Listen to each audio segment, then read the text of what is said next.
명쾌한 인물 분석 품격 있는 방송 48레벨 여빈입니다. 안녕하세요. 박 대표입니다. 12궁 중에 10궁입니다. 부부궁에 대해서 말씀드리도록 하겠습니다. 부부궁의 자리는 두 눈끝에서 양쪽 귀 및 머리털까지입니다. 그래서 이 부부궁은 윤택하고 흠결이 없어야 합니다. 그렇게 살이 좀 두둑하고 살이 차야 됩니다. 각자 거울을 보시고 눈가가 들어갔는지 나왔는지 확인하셔야 됩니다.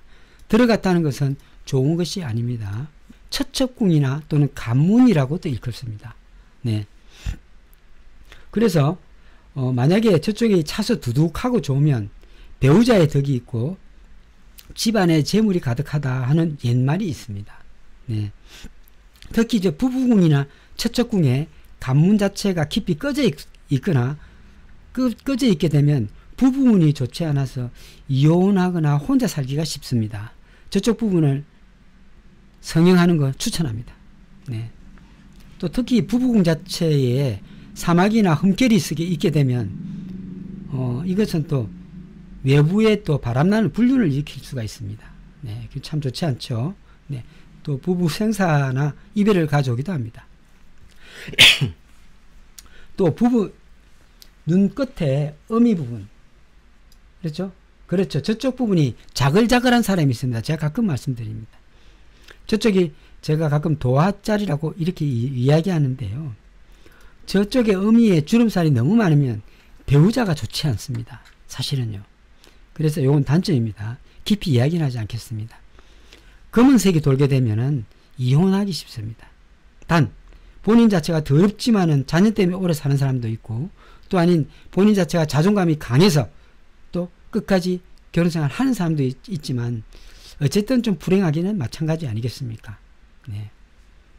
또 부부궁 자리에 푸른 힘줄 자체가 나타나는 경우가 있습니다. 이럴 때는 배우자로 인한 근심거리가 생길 가능성이 매우 높습니다. 조심하셔야 됩니다. 갑자기 이 배우자 자리에 파란 줄이 나타나거나 하면 매우 안 좋습니다. 네.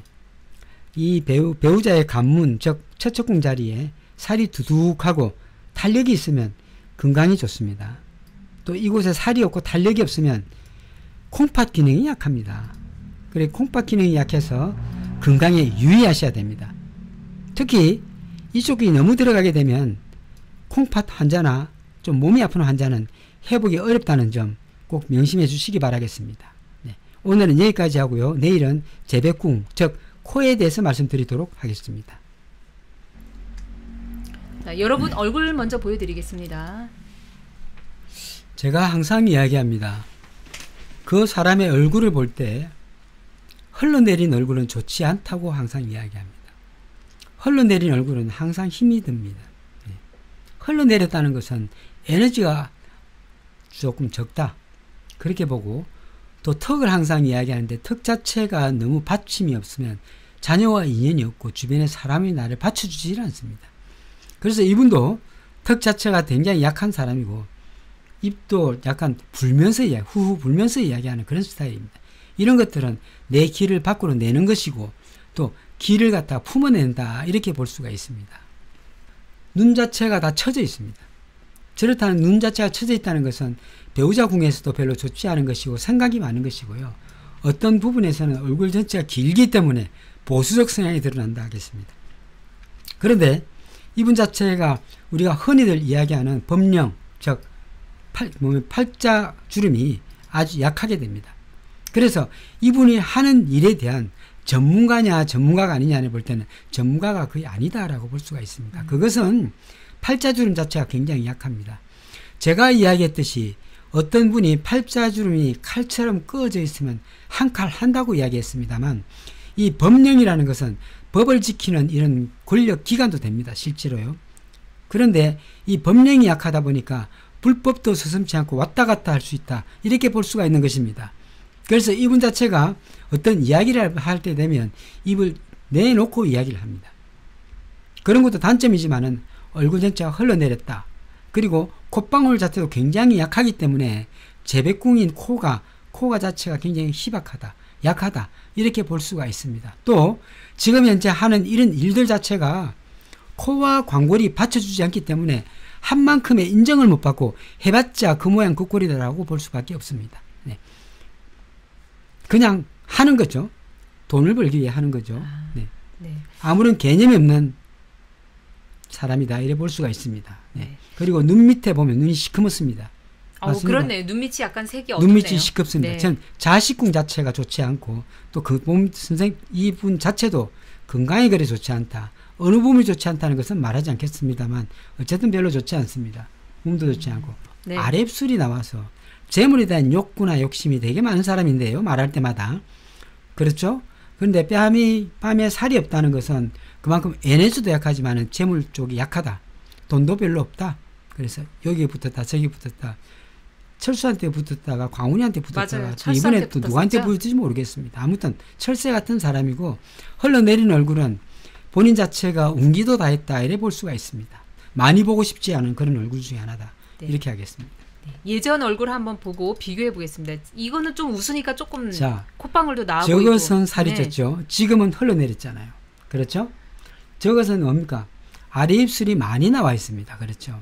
예. 돈을 위해서 사는 사람인데 저때 웃을 때 광골이 꽤 나와 있고 눈도 총기가 있습니다만 지금은 어떻습니까? 지금은 총기가 같습니다. 다릅니다. 한참 우연할 때 우연히 했는지 아닌지 모르겠지만 예. 그때는 잘 나갈 때는 벌써 얼굴의 톤이 다르고 또 피부 톤 자체도 되게 밝고요. 또 얼굴의 탄력도 굉장히 좋습니다. 그렇죠? 지금 이 얼굴은 상태가 매우 안 좋은 겁니다. 얼굴이 다 늘어졌다고 봅니다.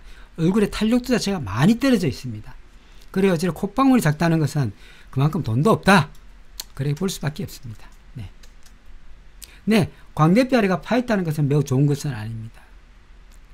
우리가 광대뼈 밑이 통통하고 살이 오르면 돈이 없어 있어 보이고 또 사람이 여유가 있어 보이는데 불구하고 광대뼈가 들어가다 보니까 사람이 어떻습니까? 광대뼈와 뺨이 들어가다 보니까 아주 현재 이런 이야기를 하는 것들이 여유가 없는 것이죠.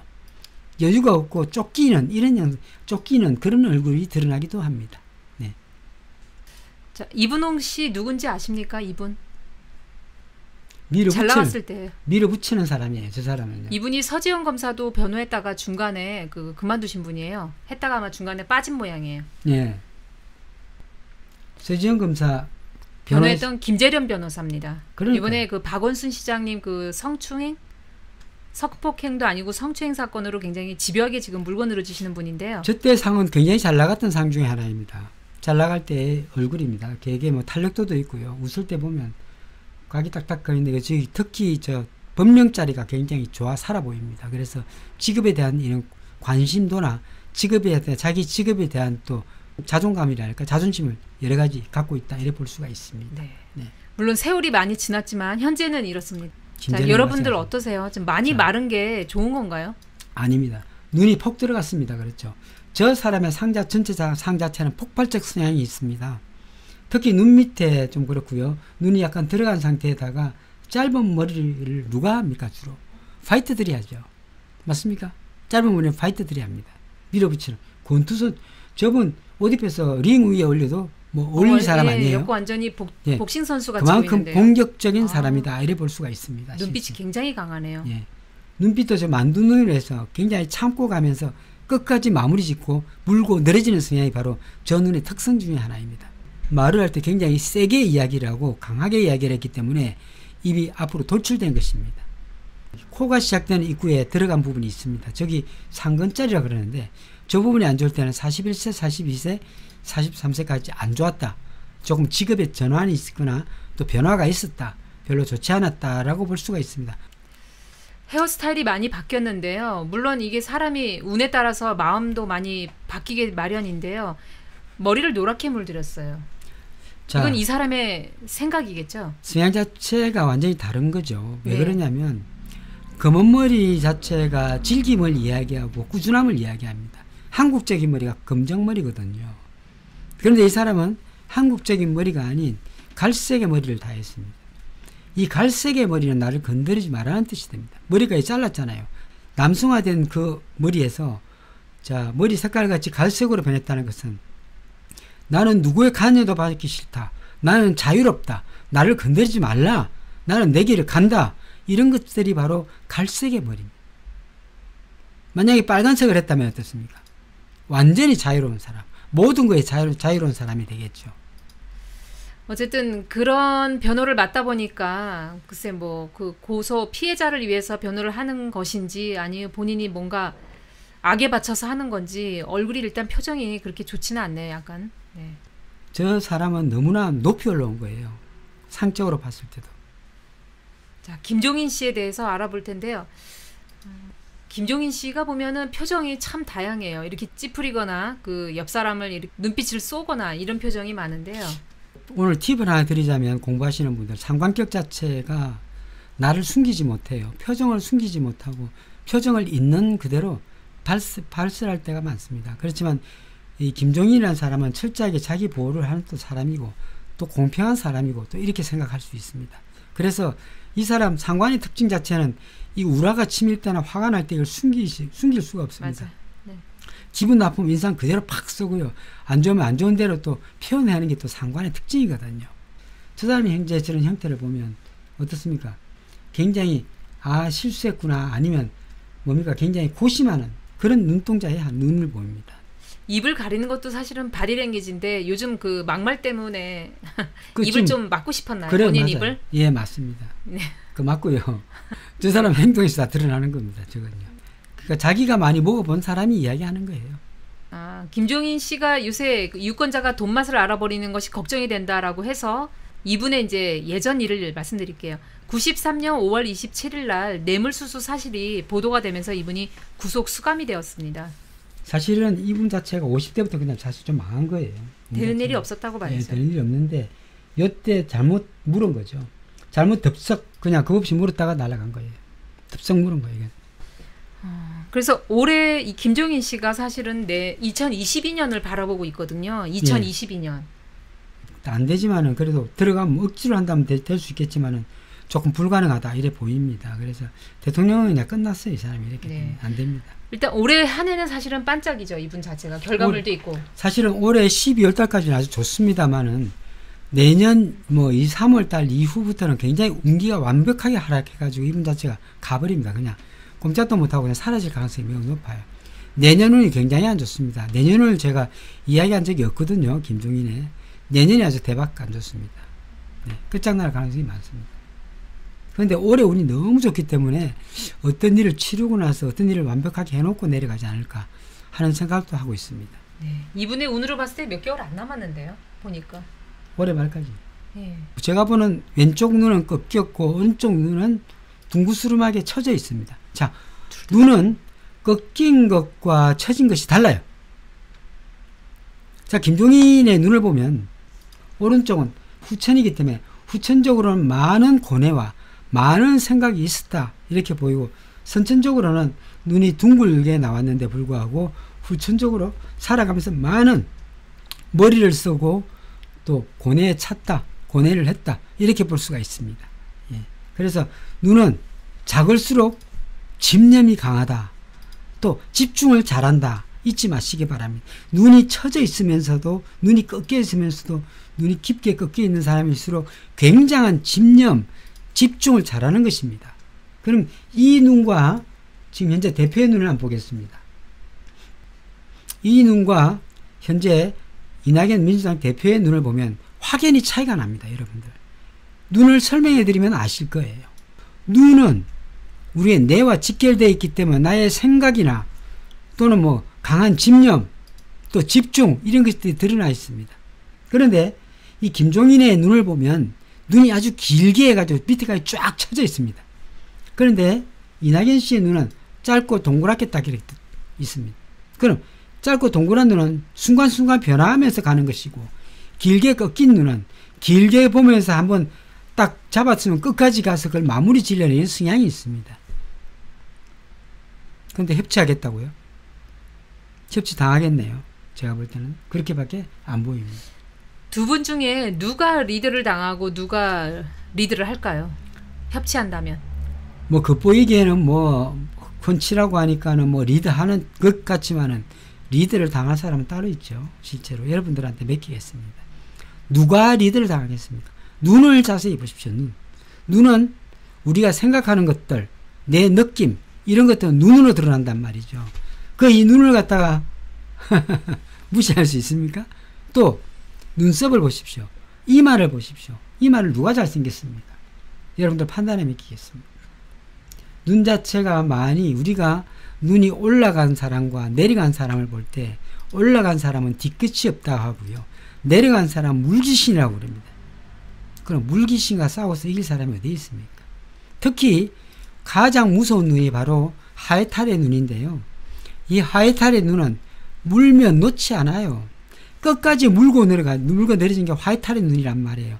하에탈의 눈과 예를 들어서 소송이 들어갔다. 그냥 손절하고 나와야 돼. 이게 못 이겨요. 이것은 손절해야 돼요. 하에탈 눈과는 손절해야 돼요. 그렇게 하면 김종인의 눈이 하에탈의 눈이냐? 거의 가깝습니다.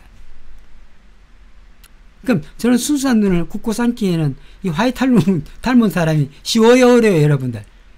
기본 판단 아니겠어요, 그것은요? 24님 감사합니다.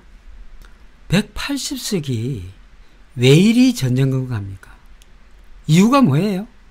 왜 이리 전전긍긍해요? 왜 이리 불쌍하게 보이는가요? 180석이 왜 그렇습니까? 하면 되지.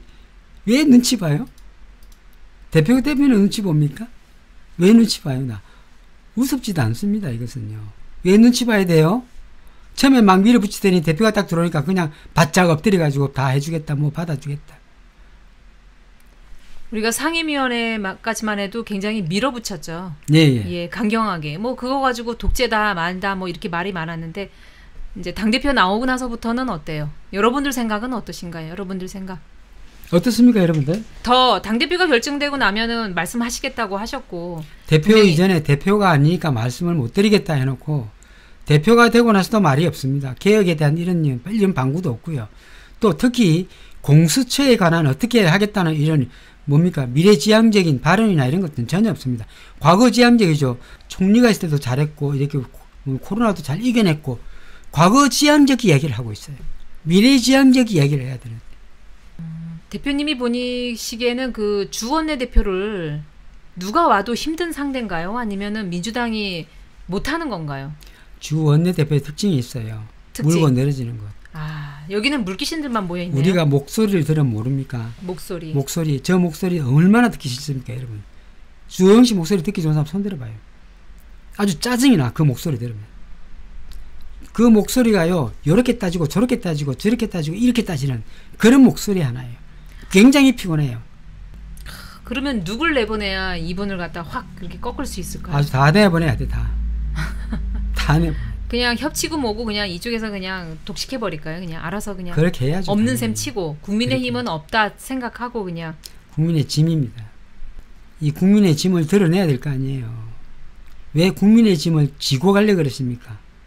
국민의 짐을 가볍게 해줘야죠. 예, 가볍게. 이렇게 자꾸 엉뚱한 소리 하면 가볍게 해줘야지. 말을 줄이도록 가볍게 해줘야 될 거 아닙니까? 계속 원점이에요. 얘기하다 보면. 저런 걸 봐줄 필요는 없어요. 그냥 탁탁탁 처리해야 돼요. 그리고 나중에 이제 미안했어 하고 악수 내밀면 지가 어떡할 건데. 끝났는데. 왜 이렇게 안 할까? 시간을 너무 많이 주는 것 같아요. 그 법안 처리하는데도 날짜를 너무 많이 지났고요. 시간 끌기. 공수처 소식도 없습니다. 백혈원은 발의하자 했는데 소식도 없습니다.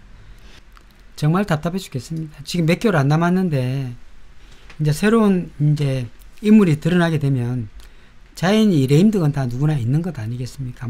그렇게 크지는 않겠지만 대통령께서는 그 전에 이런 것들을 해결해야 되는데 불구하고 이 시간 끌기로 갔다는 것은 이 국민 180석 준 이런 깨시민을 좀 무시하거나 좀 모독하는 행위라고 보입니다. 네. 큰일 났어요. 어쩌다가 이렇게 됐습니까? 어쩌다 민주당이 이렇게까지 왔는지는 잘 모르겠어요. 저도. 그런데 이거는 첫 단추부터 잘못 끼지 않았나 이렇게 보이고 자기들끼리 또 돌뭉쳐서 대통령을 만들려고 할 건 뻔한 건데요. 참 아쉽기도 합니다. 이런 부분은요. 추미애 장관 그렇게 억울하면서도 사과했고요. 맞아요. 추미애 장관은 사과할 사람이 아닙니다. 아니면 그러든지 말든지 나갈 사람인데 사과하라고 위에서 압력이 들어오니까 사과한 것이에요. 제가 볼 때는 그렇습니다. 예. 추미애 장관 어쨌든 화이팅 하시고 꼭 임기까지 다 하시고요. 좀 더 큰 인물이 돼서 우리나라를 조금 바라주시기 바랍니다. 바로 서게끔 만들어 주시기 바라겠습니다. 네. 자, 한 가지만 조금 더 말씀드리고 마무리하겠습니다. 추 장관이 14일 국회에서 열린 대정부 질문에서 정청래 더불어민주당 의원이 윤석열 장모와 부인 나경원 전 의원에 대한 수사에 대한 윤석열의 수사 의지는 강력한데 장관께서 만류하는 것은 아니냐라고 질문을 했습니다. 추 장관님한테. 아, 돌려치기 했군요. 네. 네. 근데 추 장관님이 헛웃음을 지으며 제가 수사 의지를 본 적이 없다라고 답했습니다. 추 장관께서 그런 부분을 선택적 수사가 아니냐고 하는 예로 국민의 질타를 받는 부분이 있다. 이게 핵심이죠. 지금 검찰이 선택적 수사를 하고 있죠. 검찰은 아무것도 안 해요. 전국 강훈이 때도 아무것도 안 했고요. 한 거 없어요. 강훈이를 뒤에서 그냥 부채질했지.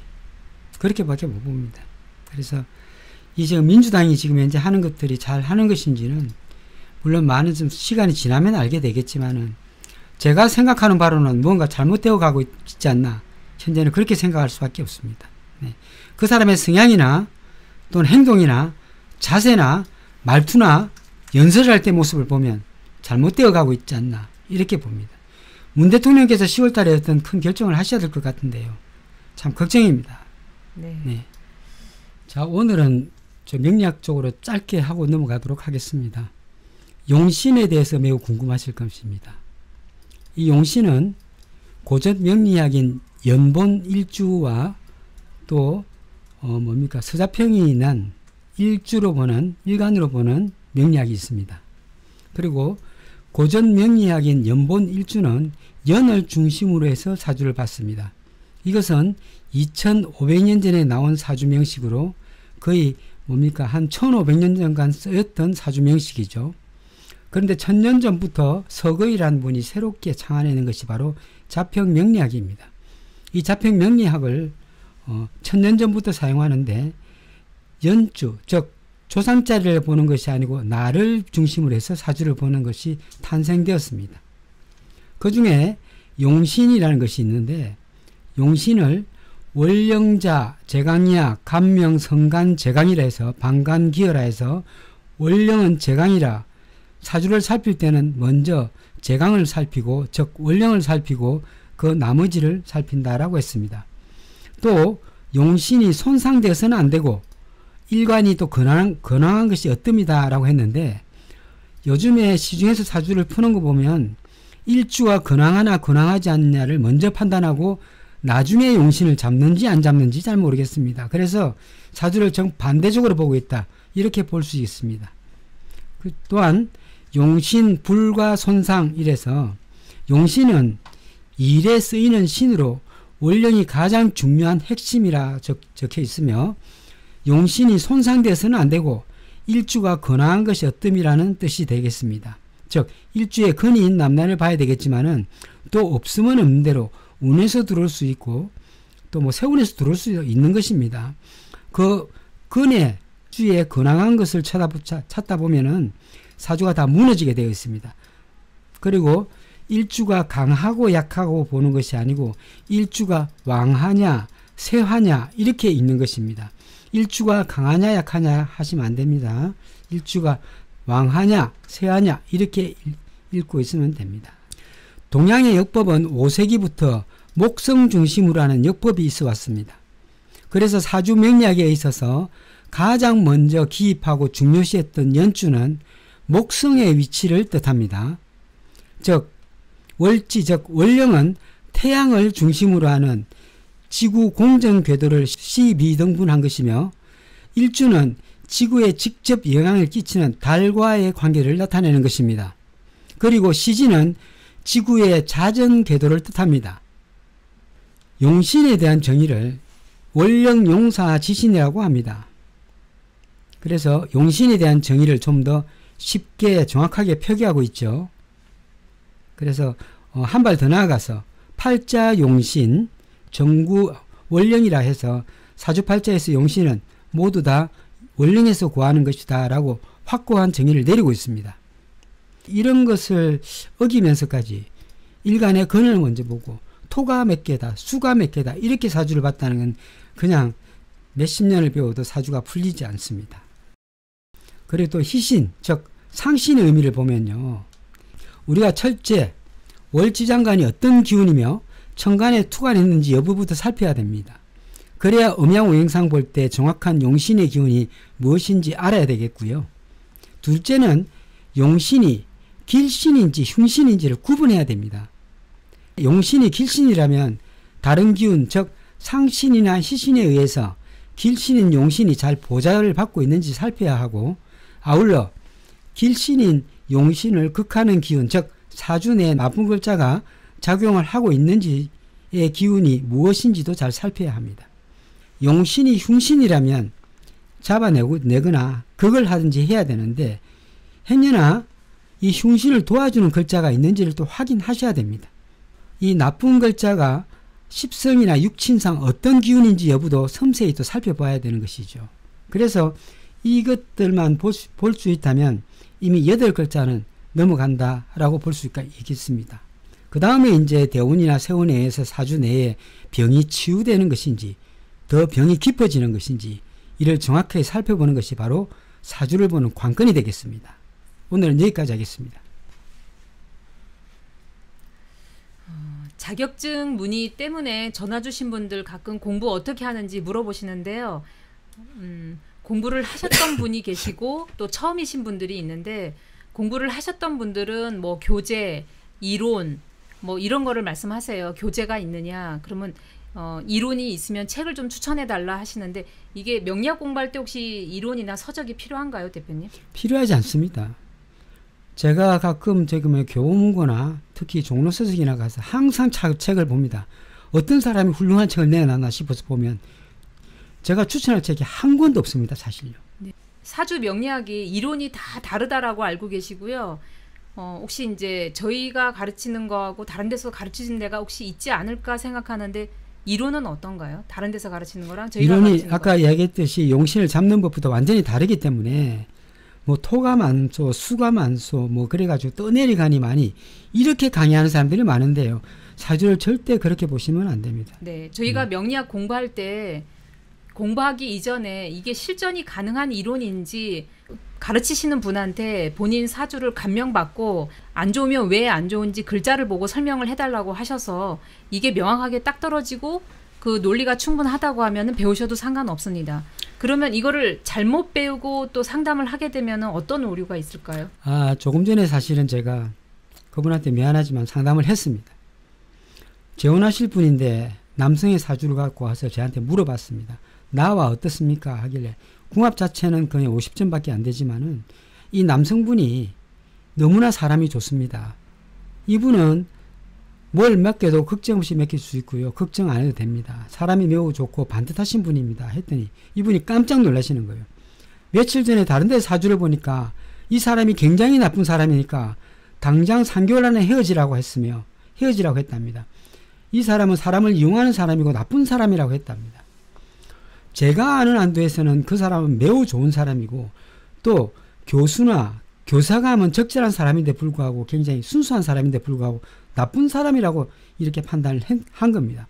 저와 정반대의 이야기를 한 것이죠. 그래서 제가 그 사람의 일단은 내면이나 심리학적으로 어떻게 행동을 하는지를 이야기를 했습니다.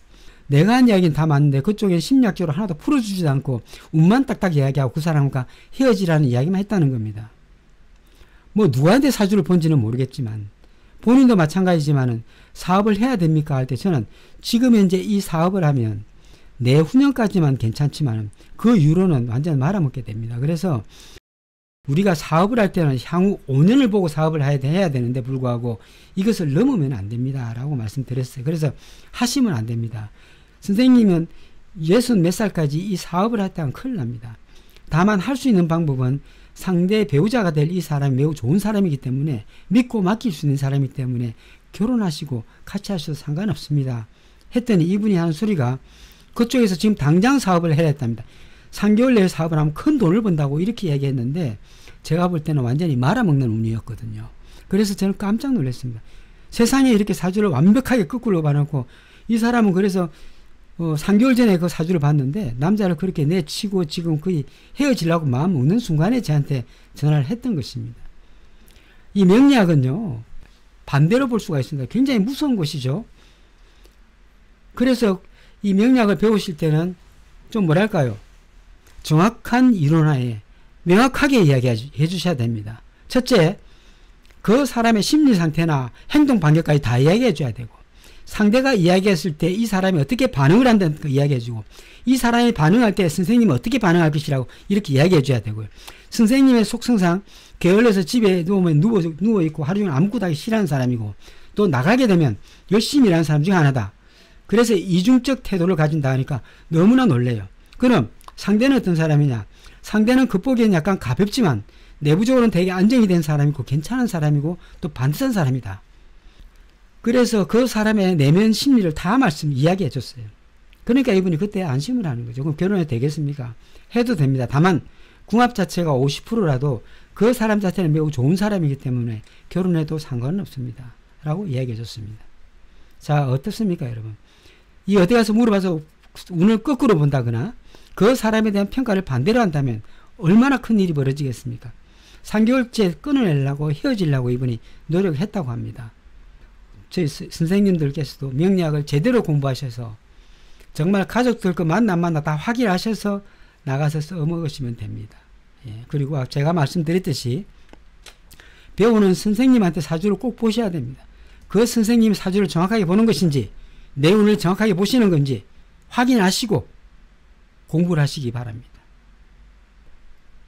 좀 이렇게 제자를 많이 양성하고 우리나라 저희 학생들이 많이 배워서 기존에 있는 명리학 판도를 갖다가 좀 뒤집었으면 합니다. 사실 솔직한 말씀입니다. 이것은요. 제가 뭐 뒤집어서 내가 어떻게 하겠냐 하지만은 정확한 학문 아래 정확하게 좀 봤으면 좋겠어요. 보고. 예. 또 누구나 할 수 있는 이런 명리학이 될 수 있으면 좋겠어요. 명리학은 어려운 학문이 아닌데 괜히 이론적으로 들어가서 어렵게 복잡다단하게 용어를 써가면서 하는데 그러시면 안 됩니다. 선생님들. 명리학은 그렇게 어려운 학문이 아니에요. 꾸준히 하면 다 누구나 할 수 있는 거예요. 본인 자체가 못 푸니까 10년을 배워도 안 되고 20년을 배워도 30년을 배워도 못 푸는 거예요. 자기 용신도 못 찾고. 제가 말씀드렸습니다. 선생님들 1년만 딱 공부하시면요. 주변에 가서 푸는 거 보면 너무나 놀랄 일이 많을 겁니다. 제가 장담합니다. 여러분. 어떻게 사주를 저렇게 풀어? 깜짝깜짝 놀랄 거예요.